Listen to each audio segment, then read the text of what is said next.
We're editing our stream title, which we can't do live. I mean, before we go live. So I got to do it right now. Sorry about that. All right, so now I'm pasting the title. Okay, and I'm not going to do this. I can't stand to support the stream. Okay. And now we're on full screen. Okay, great. Hi, everybody. MJ here. I'm back at Win-Win's, the iconic place here. I'm trying to get a better view of it here. Drinking soda water.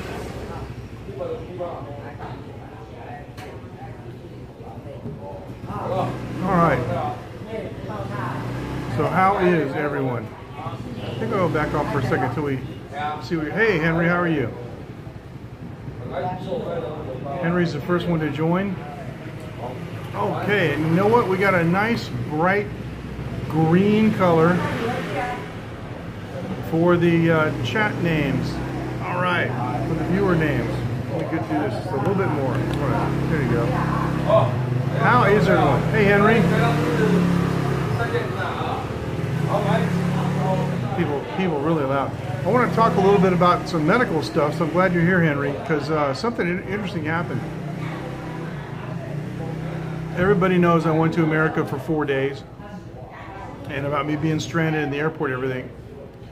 Anyway, for years, I have had, for about 10 years, I have had a high heart rate. I used to take a beta blocker because I would eat a meal and it would skyrocket. My heart rate would go up to 150, 160. I used to take a beta blocker for that. I finally got less sensitive to eating food and I don't take a beta blocker anymore. But 23rd, is that what he says? Yeah, okay, well, you know what? I'll change it, but my, let me see, my, I've got a, an editor. No, it says 3-1 to me. It says 3-1 on me. Oh well. The title that I plugged in said 3-1. So I've had a high heart rate for a number of years now, where just sitting and resting, where it would normally be like 60, 65. And then, yeah, but yeah, I know. Listen, I talked about this before.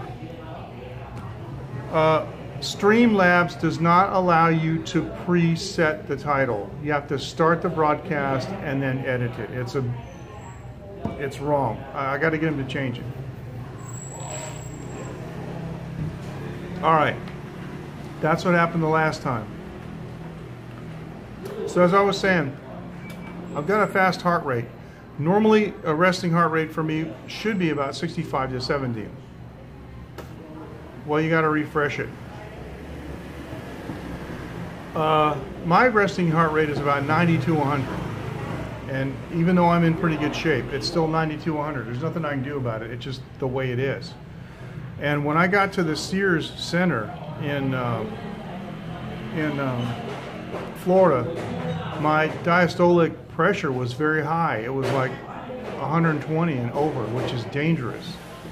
And it all had to do with my heart rate. So I got back to Taiwan and I saw my doctor, who's a cardiologist, and immediately he said it was my heart rate. And so I took a beta blocker and my heart rate went down and my blood pressure went down with it correspondingly. So I don't know what's going on. I might have to go back on the beta blocker for a while, which I don't want to, because beta blockers are bad.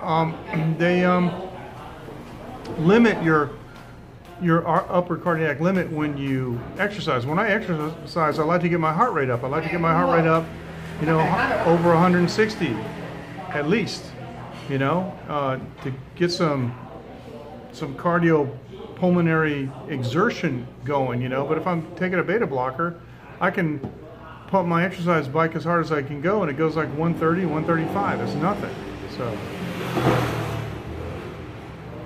anyway, I'll be working with Dr. Sears and trying to correct that. But for the first time in my life,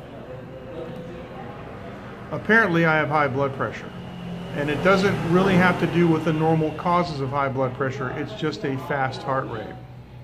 Anyway, so how's everybody doing? have an interesting topic to talk about tonight. Elliptical enthusiast, interesting. Yeah, I like exercise. Yeah, that's not bad. 75 is a little bit high on the diastolic, but that's okay. 115 is good.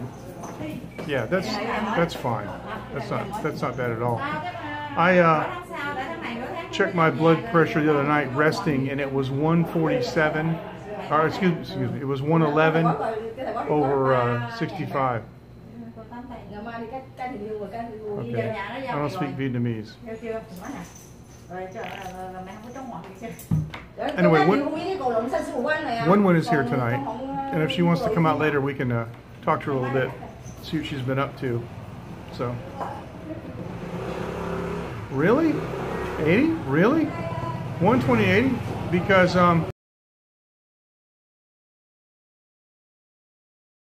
it's the normal, but you know what? Every doctor has their own opinion. And some doctors think that older people should have a little bit higher blood pressure to really jam the blood into the extremity. So, anyway, Wen's sister just showed up. 你好，好久不见哈。对呀，我生病了很久呢。我生病了很久呢。现在 OK 啊。All right. So anyway, I was just telling her I was sick for a long time. I'm okay now. That's Wen's sister. Thank goodness everybody here can speak Chinese because I can't speak Vietnamese. They use Vietnamese, you know, when they're talking to each other, but they'll talk Chinese to me. All right, now. Oh, I see. Okay. Well, let me go back and look at the question. Let's see.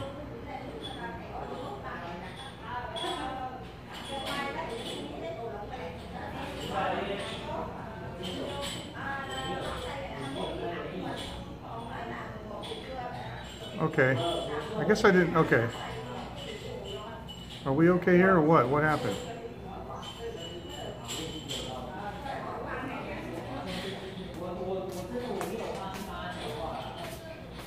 We are frozen.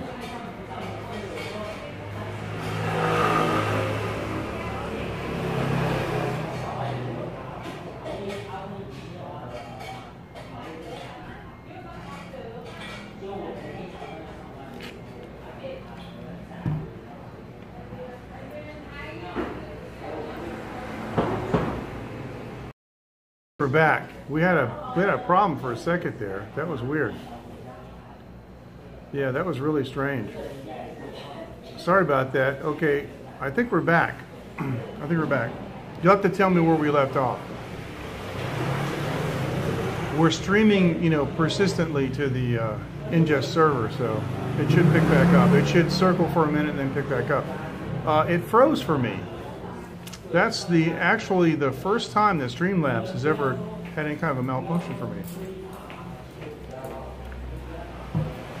So anyway, I'm working with my cardiologist here, and I'll be working with Dr. Sears and his team, and we'll find out what's going on. Actually, Dr. Sears' team thinks that they might have an idea of what's causing my high heart rate, so that would be really good. Now, the other day we were talking in the late night group. Now, we have a late night group on Twitter. And if you don't know how to get in the late night group, you can look for Taiwan Live TV and Twitter, and you can request that I add you to the late night group. I'd be more than happy to do so. If you want to contact us here, you can contact us at late night. That's LATENIGHT, one word, late night at TaiwanLive.tv. And I did a post today on TaiwanLive.tv about the iVideo.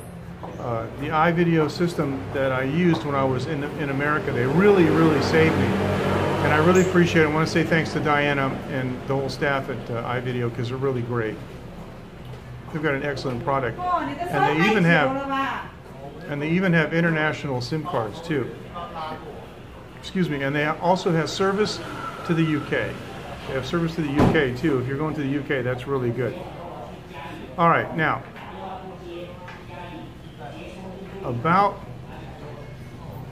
We're talking about, in the late night group, we're talking about bathrooms around the world, bathroom habits and things like that. It's just one of those things. I mean, we talk about all kinds of crazy things in this group.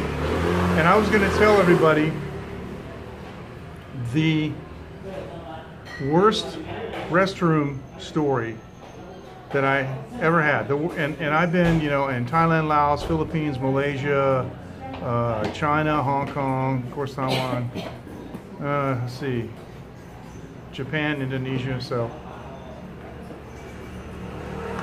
the potential for, you know, a bad experience is quite high when you're traveling to all those different countries. And every place is different, and everybody has different etiquettes. Like, for example, a lot of the places you go to in Thailand, there's no toilet paper anywhere. There might be a big barrel with clean water in it and a little dipper, you know, probably a plastic bucket with a dipper handle on it. And you dip that out of the clean water and you use that to flush the toilet, but you also use it to clean your backside with. And when you're squatting down and you got your pants on, it's really difficult to do that without getting everything soaking wet. So I know a lot of people will just take their pants and their underwear completely off and try to hang them up. And what some people do is they bring those little S hooks with them when they travel, because there's usually no hooks in the restroom. And at least if they got an S hook, they can hook something on the doorknob. There might be a nail sticking out of the door, or there might be something, a window or something that they can hook an S hook on and hook their bag, hook their jacket, hook their pants on to keep them off the wet floor. And so being able to bend over, and you use your left hand to direct the water to the appropriate area and massage it to get the material off, and you're pouring from behind, you know, you're pouring the water on. It's not easy, but that's not the worst thing that I've ever done. Actually, that situation I can handle pretty well now. In Laos, I was invited to stay at a traditional home in the village, and they had, you know, a restroom out in the back. Yeah, it is. They had a restroom out in the back, and it was just a squat toilet, just a concrete building, a squat toilet, and a big bucket, and that's how I took a shower. So that's what I did. I squatted down and took a shower and washed my hair and everything. My hair was long back then too, but totally cold, you know. That's not bad. I've taken a shower in Thailand, in northeast Thailand, buck naked in the middle of the night, jet black, at a hand pump with a bucket, taking a shower that way, and just soap up and just rinse off, you know. I was in China, and I'm going to say probably 2008, 2007. I gotta check, but 2007, 2008. Now,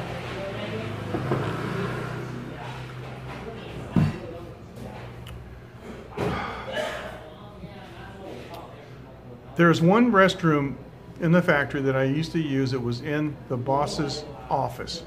It's a squat toilet next to a huge window with no curtains on it, and people drive right by, and, you know, villagers walking down the street, and you're squatting there doing your thing. That's not the issue. I got used to that. But what happens is every time I go to China, and I don't know why, I get sick, and I gotta go number 2. It's one of those things that it's something gastrointestinal, you know? Yeah, gastrointestinal. We call that tutu tong tong in Chinese, when your stomach feels like it hurts. You know what I'm talking about? You almost get a cramp or a pain. Well, I was in a factory. I had to go. Ran upstairs to the boss's office, and it was locked. I didn't know where to go. I had heard that outside the factory gate somewhere was a restroom, but I couldn't find it. And it's one of those situations where you know. See, the call of nature is a call that you cannot put on hold. You can't. You've got to take that call.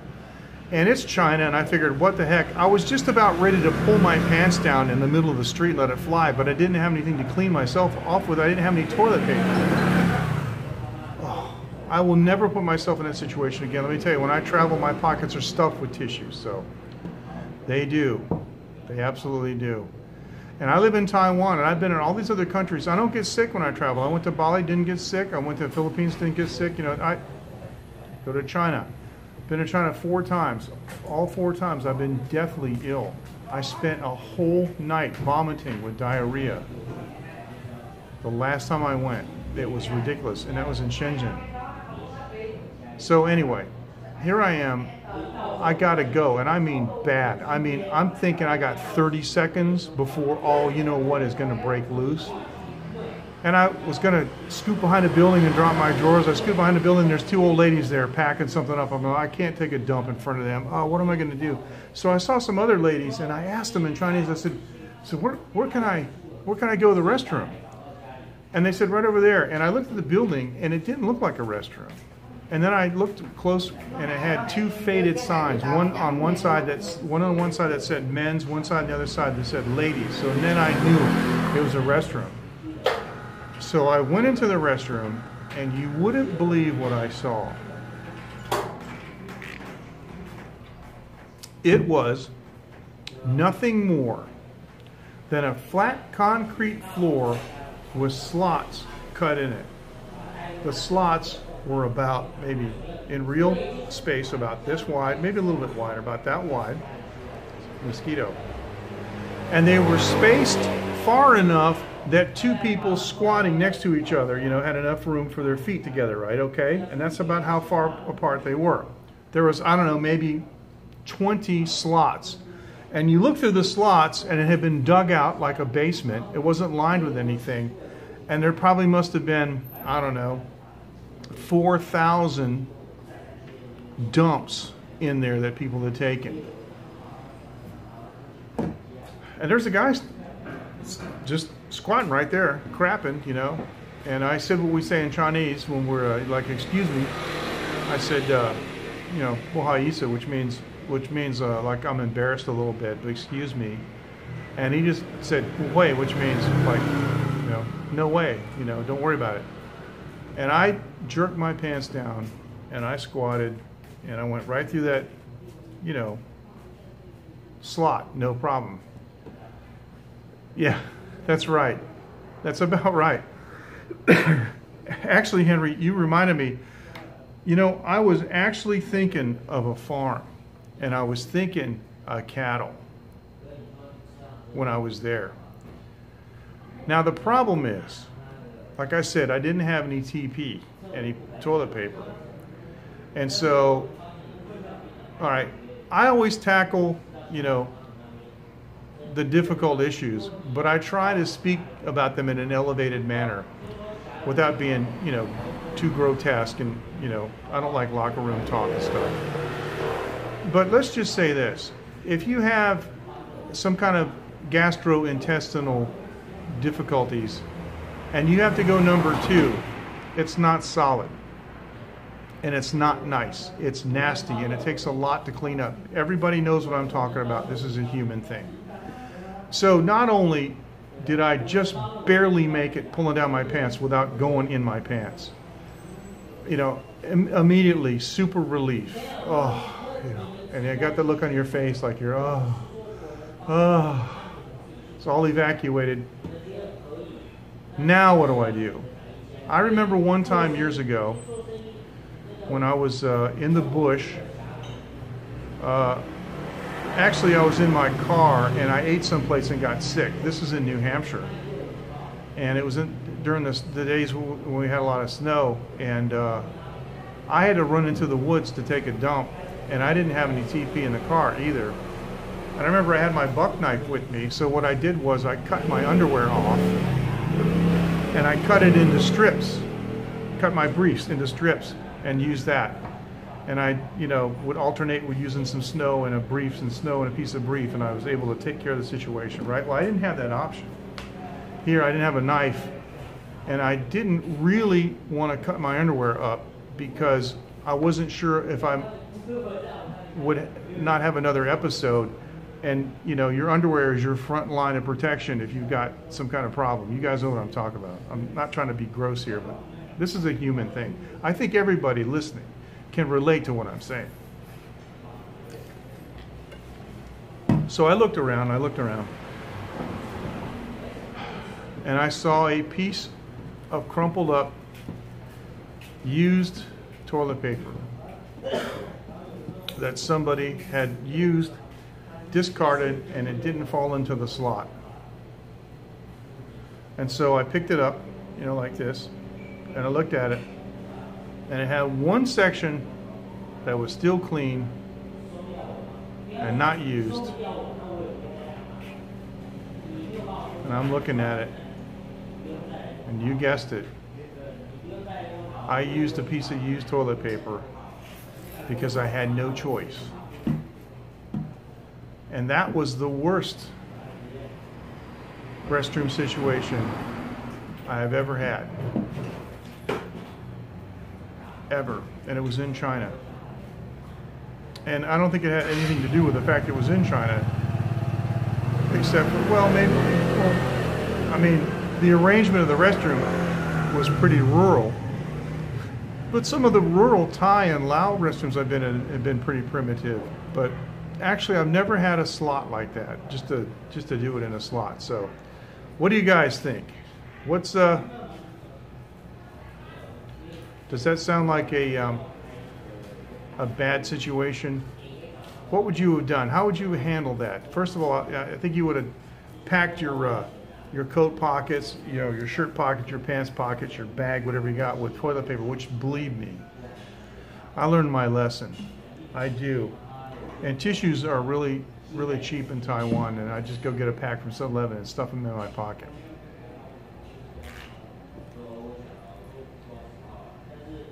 We're drinking Schweppes tonight.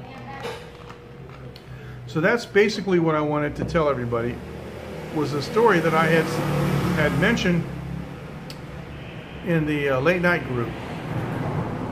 Henry says you would have done the same. Yep. Yep.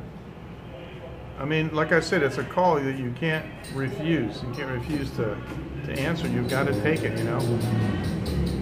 All right, we have a visitor over here. This is Wen-Wen.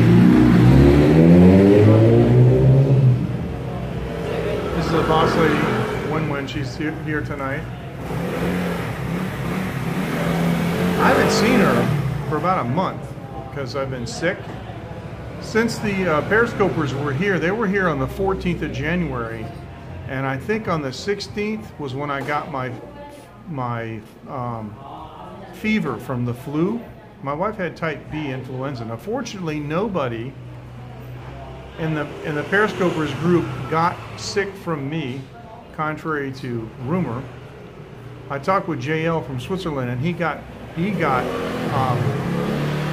Legionnaire's disease, the actual Legionella bacteria, whatever, from the air conditioning. But I never had that, and I had a cough. But I had type B influenza, and I started Tamiflu. That's a really, really good policy, Henry, and it just shows you how much more smart you are than I am. Because I got to tell you, see, my wife usually has you know, supplies like that, right? Hey, yeah. Hey. But you know, the thing is, right, is I was separated from her. We were in the factory, and she was on one side, and I was on the other side, and all of a sudden I was like, whoa, and I got to run. And I couldn't find her. I didn't know where she was, so I couldn't go ask her to, you know. In hindsight, I probably should have. And I never should have ran upstairs to the office because I knew it was locked. But anyway, it's a moot point. That's a good idea. And let me look back and read what you said again. You said wet wipes. Yeah, wet wipes. Those are good. Those are really good. And the JL said that it grows in the air conditioning system, right? From not cleaning it right enough. So yeah, I understand. I understand what you meant. Not hot enough water. Yeah, that's interesting. So that's what he had, and it took him a while to get rid of it. So Kaspar and Yuka, Jevons, they never got sick. So yeah, he said it's from the air conditioner. Now I don't know if it's from the air conditioner here, but I didn't get it, and the other Periscopers didn't get it either. So anyway, if you're curious about it, you can talk with JL. But contrary to the rumor that was spread at one of my live streams a couple of weeks ago, I didn't get anybody sick. Didn't get anybody sick at all. So that's good. So other than that, talking about the tachycardia that I have a little bit, just not real tachycardia, but just a high heart rate, that's been giving me some blood pressure issues. It's a sympathetic response. And the story from China, that's about all we got for tonight. And I want to thank you for joining. Please leave your comments below. I would like to hear. Many of my viewers are travelers, and they've been all around the world in different places, and I would like to hear some stories. I know it's, you know, kind of hard to type it into the comments box, but I would sure like to hear some stories if you guys have it. It would be really interesting to read about you know, similar experiences. So thank you guys. You take care, and we'll see you next time. Thanks so much. Oh, Henry's asked me, does it bother me? No, not really. Not really, because a lot of times I can't feel it. If it's pounding real hard, pounding really, really, really hard, it kind of does. But I've had it for so long, I'm good at ignoring it, you know? A lot of times it doesn't pound. A lot of times it doesn't feel like it's pumping very hard. You know what I'm talking about? Like it's just lightly pulsating, and that's not a problem. But yeah, if it's pounding really hard, and I like to exercise, and I like to get my heart rate up, and I like to get it pounding, you know. So I like that. But yeah, not usually. Not usually doesn't keep me awake. Sometimes it does, and if it does, characteristically, what I'll do is I'll go take a half of a beta blocker, because I don't like to take those too many. They're kind of dangerous. But this week I'm taking the whole pill. I'm taking Inderol. So that's what my doctor gave me. All right, you guys, take care. We'll see you next time. Thank you so much for joining. We'll see you. Bye-bye.